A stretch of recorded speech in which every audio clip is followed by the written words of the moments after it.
Hi friends, പെട്ടെന്നൊരു തരിക്കഞ്ഞി ഉണ്ടാക്കി വരാം. അതിനുവേണ്ടി ഞാൻ പാലെടുത്തിട്ടുണ്ട്. ഒരു വലിയ പാത്രം വെച്ച് അതിലേക്ക് പാൽ ഒഴിച്ചു കൊടുത്തിട്ടുണ്ട്.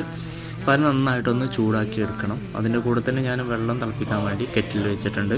ആ വെള്ളം കൂടി ചേർത്ത് കൊടുത്ത് നന്നായിട്ടൊന്ന് ചൂടാക്കി എടുക്കുക. നമുക്ക് നല്ലൊരു ഫ്ലേവറിന് വേണ്ടിയിട്ട് ഞാനൊരു 4 ഏലക്ക ഒന്ന് ചെറുതായിട്ട് ചതച്ചും കൂടി ആഡ് ചെയ്ത് കൊടുക്കുന്നുണ്ട്. അതിനുശേഷം ഇതിലേക്ക് കുറച്ച് ഉപ്പ്, അതുപോലെ തന്നെ ആവശ്യത്തിന് പഞ്ചസാരയും കൂടി ചേർത്ത് കൊടുത്ത് നന്നായിട്ടൊന്ന് ഇളക്കി തിളച്ച് വരുന്ന സമയത്ത് നമുക്ക് റവ ആഡ് ചെയ്ത് കൊടുക്കാം. നന്നായിട്ടൊന്ന് ഇളക്കി ഒന്ന് വേവിച്ചെടുക്കാം. അതിനുശേഷം നമുക്കിത് മാറ്റി വെക്കാം.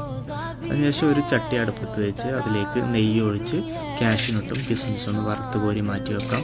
അതിനുശേഷം ചെറിയുള്ളിയാണ് ചേർത്ത് കൊടുക്കേണ്ടത്. ചെറിയുള്ളി ചേർത്ത് കൊടുത്ത് നന്നായിട്ടൊന്ന് ബ്രൗൺ കളർ വരെ ഇളക്കി കൊടുക്കുക. അതിനുശേഷം എല്ലാം കൂടി മിക്സാക്കി നമുക്ക് തരിക്കഞ്ഞിയിലേക്ക് ചേർത്ത് കൊടുക്കാം.